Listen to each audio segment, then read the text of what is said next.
Welcome to When and Why. Internet आज की दुनिया का एक अहम हिस्सा, लेकिन इसकी कहानी बहुत नई है। ये कहानी मिलिट्री स्ट्रेटेजी, एकेडमिक इनोवेशन और लोगों को जोड़ने की चाहत का मिश्रण है। इसकी शुरुआत हुई कोल्ड वॉर के जमाने में, जब अमेरिका एक ऐसा कम्युनिकेशन सिस्टम चाहता था जो हमलों के दौरान भी काम करता रहे। इसी सोच ने 1969 में ARPANET को जन्म दिया, जो इंटरनेट का पूर्वज था।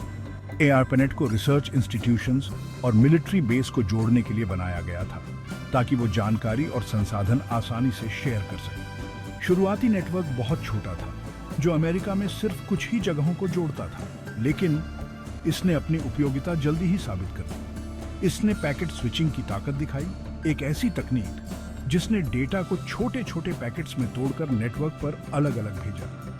इससे नेटवर्क के कुछ हिस्सों के खराब होने पर भी डेटा ट्रांसमिशन होता रहा।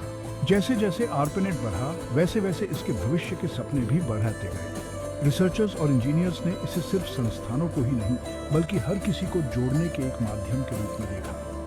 इससे नए प्रोटोकॉल और टेक्नोलॉजी का विकास हुआ और आज के इंटरनेट का रास्ता साफ हुआ।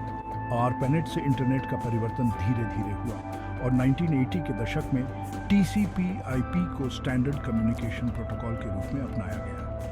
इस बदलाव ने एक नया दौर शुरू किया, जिससे अलग अलग नेटवर्क आसानी से जुड़कर कम्युनिकेट कर सके और एक ग्लोबल नेटवर्क की नींव रखी। इंटरनेट अब सिर्फ मिलिट्री और एकेडमिक क्षेत्रों तक सीमित नहीं रहा, बल्कि यह दुनिया को बदलने के लिए तैयार था, वो भी ऐसे तरीकों से जिनकी उस समय कल्पना भी नहीं की जा सकती थी। इसकी ओपन आर्किटेक्चर और विकेंद्रीकृत प्रकृति ने सहयोग और नवाचार को बढ़ावा दिया, जिससे रिसर्चर्स, इंजीनियर्स और उत्साही लोगों का एक समुदाय आकर्षित हुआ, जो इसकी क्षमता का पता लगाने के लिए उत्सुक था। इंटरनेट ने ग्लोबल कम्युनिकेशन का रास्ता तो खोल दिया था, लेकिन आम लोगों के लिए इसकी असली ताकत वर्ल्ड वाइड वेब ने दिखाई, जिसे 1989 में टिम बर्नर्स-ली ने बनाया था। CERN, European organization for nuclear research में काम करते हुए बर्नर्स-ली ने एक ऐसे सिस्टम की कल्पना की जो ऑर्गेनाइजेशन के विशाल नेटवर्क पर जानकारी को आसानी से शेयर और एक्सेस कर सके। उनका विजन सिर्फ डेटा शेयर करने से कहीं आगे था। वो आपस में जुड़े हुए डॉक्यूमेंट्स का एक ऐसा जाल बनाना चाहते थे जिसे दुनिया में कहीं से भी एक्सेस किया जा सके। इससे HTML यानी हाइपरटेक्स्ट मार्कअप लैंग्वेज, HTTP यानी हाइपरटेक्स्ट ट्रांसफर प्रोटोकॉल और URL यानी यूनिफॉर्म रिसोर्स लोकेटर का निर्माण हुआ। ये वेब के मूलभूत तत्व हैं। HTML ने वेब पेज बनाने के लिए एक मानकीकृत भाषा प्रदान की। HTTP ने इंटरनेट पर इन पृष्ठों को पुनर्प्राप्त करने में सक्षम बनाया और URL ने वेब पर प्रत्येक संसाधन के लिए एक विशिष्ट पता प्रदान किया। ये नवाचार सरल लेकिन गहन इंटरनेट को मुख्य रूप से शोधकर्ताओं और शिक्षाविदों द्वारा उपयोग किए जाने वाले नेटवर्क से एक ऐसे मंच में बदल दिया जो कंप्यूटर और मॉडेम वाले किसी भी व्यक्ति के लिए सुलभ हो। वेब को खुला और रॉयल्टी मुक्त बनाने का बर्नर्स-ली का निर्णय इसे व्यापक रूप से अपनाने के लिए महत्वपूर्ण था। इसने किसी को भी बिना किसी बाधा के वेबसाइट बनाने और जानकारी साझा करने की अनुमति दी। वेब की खुली प्रकृति ने सहयोग और रचनात्मकता की भावना को बढ़ावा दिया, जिससे वेबसाइटों, ऑनलाइन समुदायों और डिजिटल अभिव्यक्ति के नए रूपों का विस्फोट हुआ। प्रारंभिक वेब इस सहयोगी भावना का एक प्रमाण था, जिसमें दुनिया भर के व्यक्तियों और संगठनों ने इसके विकास में योगदान दिया। साधारण टेक्स्ट आधारित पृष्ठों से लेकर शुरुआती मल्टीमीडिया अनुभवों तक वेब तेजी से विकसित हुआ, जो इसके बढ़ते उपयोगकर्ता आधार के विविध हितों और जुनून को दर्शाता है। यह असीम आशावाद और प्रयोग का समय था, क्योंकि लोगों ने इस नए माध्यम की संभावनाओं का पता लगाया, दूसरों के साथ जुड़कर अपने विचारों को दुनिया के साथ साझा किया। 1990 के दशक के मध्य में कमर्शियल इंटरनेट की शुरुआत हुई, जो तेजी से विकास और समाज में बड़े बदलाव का दौर था। मोजेक और नेटस्केप नेविगेटर जैसे यूजर फ्रेंडली वेब ब्राउजर के आने से इंटरनेट का उपयोग बहुत ज्यादा लोगों तक पहुंच गया। बिजनेस ने इस नए माध्यम की संभावनाओं को पहचाना, जिससे ई-कॉमर्स, ऑनलाइन एडवर्टाइजिंग और .com बूम में तेजी आई। कंपनियां इंटरनेट यूजर्स के बढ़ते बाजार का फायदा उठाने के लिए ऑनलाइन मौजूदगी दर्ज कराने के लिए दौड़ पड़ी। तेजी से हुए इस कमर्शियलाइजेशन ने इनोवेशन और आर्थिक विकास को तो बढ़ावा दिया, लेकिन साथ ही प्राइवेसी, सिक्योरिटी और डिजिटल डिवाइड को लेकर भी चिंताएं पैदा की। ऑनलाइन बिजनेस द्वारा पर्सनल डेटा के कलेक्शन और उपयोग पर विवाद शुरू हो गया। साथ ही ऑनलाइन स्कैम्स और सिक्योरिटी ब्रीच के बढ़ते मामलों ने भी चिंता बढ़ाई। इसके अलावा इंटरनेट एक्सेस में असमानता ने डिजिटल डिवाइड को उजागर किया, जहां इनकम, शिक्षा और भौगोलिक स्थिति के आधार पर एक्सेस में अंतर था। आखिरकार 2000 के दशक की शुरुआत में .com बबल फूट गया, जिससे कई इंटरनेट बेस्ड कंपनियां बंद हो गईं। हालांकि इस दौर का असर काफी गहरा था। इंटरनेट लाखों लोगों के रोजमर्रा का हिस्सा बन गया था, जिससे हमारे कम्युनिकेट करने, जानकारी हासिल करने और बिजनेस करने के तरीके बदले। .com बबल से मिले सबक ने एक अधिक टिकाऊ और मजबूत इंटरनेट इकोनॉमी की नींव रखी, जिसमें यूजर एक्सपीरियंस, सिक्योरिटी और जिम्मेदारी से डेटा प्रैक्टिस पर ज्यादा ध्यान दिया गया। इंटरनेट का बढ़ता प्रभाव सिर्फ बिजनेस की दुनिया तक ही सीमित नहीं रहा, बल्कि इसने राजनीतिक बहस, सामाजिक आंदोलनों और सांस्कृतिक रुझानों को भी आकार दिया। ऑनलाइन प्लेटफॉर्म आवाजें उठाने, लोगों को संगठित करने और उन्हें बढ़ावा देने के लिए शक्तिशाली उपकरण बन गए, जिससे पारंपरिक शक्ति संरचनाओं को चुनौती मिली और नागरिक जुड़ाव के नए रूपों को बढ़ावा मिला। भौगोलिक सीमाओं के पार लोगों को जोड़ने की इंटरनेट की क्षमता ने वैश्विक आंदोलनों को जन्म दिया, जिससे व्यक्तियों और समुदायों को साझा चिंताओं को दूर करने और बदलाव की वकालत करने का अधिकार मिला। भाग 4, कनेक्टिविटी के आर्किटेक्ट, प्रोटोकॉल, स्टैंडर्ड और इंटरनेट की भाषा। इंटरनेट की अद्भुत वृद्धि और लचीलापन का श्रेय इसके मजबूत आर्किटेक्चर को जाता है, जो खुले प्रोटोकॉल और मानकों की नींव पर बनाया गया है। ये प्रोटोकॉल शोधकर्ताओं, इंजीनियरों और इंटरनेट गवर्निंग निकायों से जुड़ी एक सहयोगी प्रक्रिया के माध्यम से विकसित किए गए हैं। ये सुनिश्चित करते हैं कि विभिन्न डिवाइस, नेटवर्क और एप्लीकेशन मूल रूप से संवाद और इंटरैक्ट कर सकें।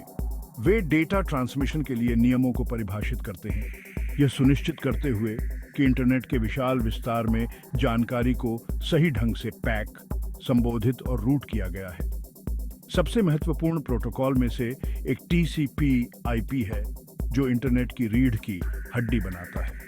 TCP डेटा को पैकेट में तोड़ने, विश्वसनीय डिलीवरी सुनिश्चित करने और गंतव्य पर पैकेट को फिर से जोड़ने के लिए जिम्मेदार है। दूसरी ओर IP इंटरनेट से जुड़े प्रत्येक डिवाइस के लिए एक विशिष्ट पता प्रदान करता है, जिससे डेटा को पूरे नेटवर्क में कुशलतापूर्वक रूट किया जा सकता है। ये प्रोटोकॉल मिलकर काम करते हुए इंटरनेट संचार के लिए एक विश्वसनीय और स्केलेबल नींव प्रदान करते हैं। TCP/IP के अलावा अन्य प्रोटोकॉल की एक भीड़ इंटरनेट संचार के विभिन्न पहलुओं को नियंत्रित करती है, जिसमें ईमेल और वेब ब्राउजिंग से लेकर फाइल शेयरिंग और ऑनलाइन गेमिंग तक शामिल हैं। ये प्रोटोकॉल, जिन्हें अक्सर विशिष्ट आवश्यकताओं या चुनौतियों के जवाब में विकसित किया जाता है, इंटरनेट की बहुमुखी प्रतिभा और अनुकूलन क्षमता में योगदान करते हैं। इन प्रोटोकॉल को विकसित और मानकीकृत करने की प्रक्रिया जारी है, जो नई तकनीकों को समायोजित करने, उभरते सुरक्षा खतरों का समाधान करने और इंटरनेट के समग्र प्रदर्शन में सुधार करने की आवश्यकता से प्रेरित है। इंटरनेट प्रोटोकॉल विकास की सहयोगी और खुली प्रकृति इसकी सफलता में सहायक रही है। एकल इकाई द्वारा नियंत्रित स्वामित्व प्रणालियों के विपरीत इंटरनेट प्रोटोकॉल को विकेंद्रीकृत प्रक्रिया के माध्यम से विकसित और बनाए रखा जाता है, नवाचार को बढ़ावा देता है और विफलता के किसी भी एक बिंदु को रोकता है। इस खुले दृष्टिकोण ने इंटरनेट को बदलती जरूरतों के अनुरूप विकसित और अनुकूलित करने में सक्षम बनाया है। तेजी से विकसित हो रहे तकनीकी परिदृश्य में इसकी निरंतर प्रासंगिकता सुनिश्चित करता है। भाग 5, अज्ञात पर विजय, शुरुआती दिग्गज और इंटरनेट बनाने की चुनौतियां। इंटरनेट के शुरुआती दिग्गजों को एक कठिन काम का सामना करना पड़ा।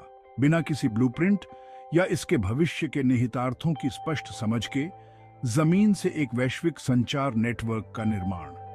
प्रौद्योगिकी की परिवर्तनकारी शक्ति में एक साझा विश्वास से प्रेरित होकर इन दूरदर्शी लोगों ने अपनी दृष्टि को जीवन में लाने के लिए अनगिनत तकनीकी, तार्किक और सामाजिक चुनौतियों का सामना किया। उनकी कहानियां मानवीय सरलता, दृढ़ता और अज्ञात के चेहरे में सहयोग की शक्ति का प्रमाण है। प्राथमिक चुनौतियों में से एक उपक्रम का विशाल पैमाना और जटिलता थी। असमान नेटवर्क को जोड़ना, प्रत्येक के अपने प्रोटोकॉल और बुनियादी ढांचे के साथ नए मानकों और प्रौद्योगिकियों के विकास की आवश्यकता है जो इन अंतरों को पाट सकें। शुरुआती इंटरनेट अग्रदूतों को इंटरऑपरेबिलिटी, विश्वसनीयता और मापनीयता के मुद्दों से जूझना पड़ा, ये सुनिश्चित करते हुए कि नेटवर्क डेटा और उपयोगकर्ताओं की लगातार बढ़ती मात्रा को संभाल सके। एक और महत्वपूर्ण चुनौती धन और संसाधनों की कमी थी। शुरुआती इंटरनेट काफी हद तक प्यार का श्रम था। शोधकर्ताओं और इंजीनियरों ने अपने काम के लिए एक साझा जुनून से प्रेरित होकर कम बजट पर अथक रूप से काम किया। उन्हें अक्सर सरलता और सुधार पर निर्भर रहना पड़ता था, मौजूदा तकनीकों का पूर्ण उपयोग करना पड़ता था और तकनीकी सीमाओं को दूर करने के लिए रचनात्मक समाधान खोजने पड़ते थे। उनके समर्पण और संसाधनशीलता ने इंटरनेट के उल्लेखनीय विकास और सफलता की नींव रखी। तकनीकी बाधाओं से परे शुरुआती इंटरनेट अग्रदूतों को स्थापित संस्थानों से संदेह और प्रतिरोध का भी सामना करना पड़ा। कुछ लोगों ने इंटरनेट को मौजूदा शक्ति संरचनाओं के लिए खतरे के रूप में देखा, जबकि अन्य ने इसके व्यावहारिक अनुप्रयोगों पर सवाल उठाए। इस प्रतिरोध पर काबू पाने के लिए धैर्य, अनुनय और संशयवादियों के साथ जुड़ने की इच्छा की आवश्यकता थी, जो पूरे समाज को लाभान्वित करने के लिए इंटरनेट की क्षमता का प्रदर्शन करता है। उनके प्रयासों ने इंटरनेट को व्यापक रूप से अपनाने का मार्ग प्रशस्त किया, इसे एक विशिष्ट तकनीक से एक वैश्विक घटना में बदल दिया। भाग 6, डिजिटल युग में मील के पत्थर, इंटरनेट के विकास को दर्शाता चार्ट। अपनी विनम्र शुरुआत से लेकर वर्तमान सर्वव्यापीता तक इंटरनेट की यात्रा महत्वपूर्ण मील के पत्थर की एक श्रृंखला से चिह्नित है, जिनमें से प्रत्येक प्रौद्योगिकी, अपनाने या सांस्कृतिक प्रभाव में एक छलांग को दर्शाता है। ये मील के पत्थर इंटरनेट के उल्लेखनीय विकास को उजागर करते हैं, शोधकर्ताओं के लिए एक विशेष नेटवर्क से संचार, वाणिज्य, मनोरंजन और सामाजिक संपर्क के लिए एक अनिवार्य उपकरण तक। वे इंटरनेट की परिवर्तनकारी शक्ति और समाज पर इसकी स्थायी विरासत की एक झलक पेश करते हैं।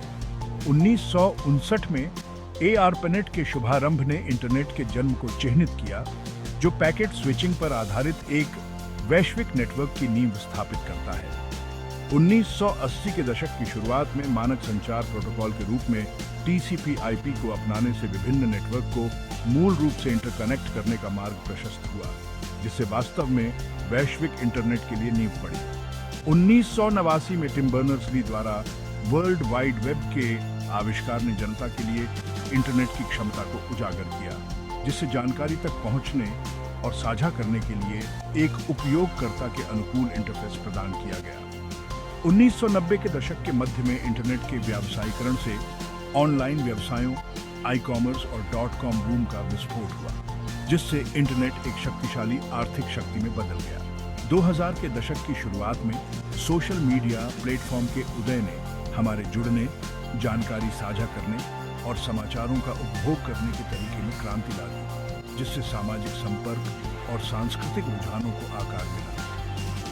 मोबाइल उपकरणों के प्रसार और उच्च गति इंटरनेट एक्सेस के आगमन ने इंटरनेट को पहले से कहीं अधिक सुलभ बना दिया है, जो दुनिया भर में अरबों लोगों को जोड़ता है। ये मील के पत्थर, जबकि महत्वपूर्ण है, इंटरनेट के समृद्ध इतिहास के एक अंश का ही प्रतिनिधित्व करते हैं। अनगिनत अन्य नवाचारों, सफलताओं और घटनाओं ने इसके विकास में योगदान दिया है, जिससे आज हम जिस डिजिटल परिदृश्य में रहते हैं उसे आकार मिला है। क्योंकि इंटरनेट अभूतपूर्व गति से विकसित हो रहा है, जो आर्टिफिशियल इंटेलिजेंस, ब्लॉकचेन और इंटरनेट ऑफ थिंग्स जैसी उभरती प्रौद्योगिकियों से प्रेरित है, हम आने वाले वर्षों में और भी अधिक परिवर्तनकारी मील के पत्थर देखने की उम्मीद कर सकते हैं। इंटरनेट की यात्रा अभी खत्म नहीं हुई है। यह नवाचार, व्यवधान और जुड़ने, बनाने और साझा करने की असीम मानवीय क्षमता की एक सतत गाथा है।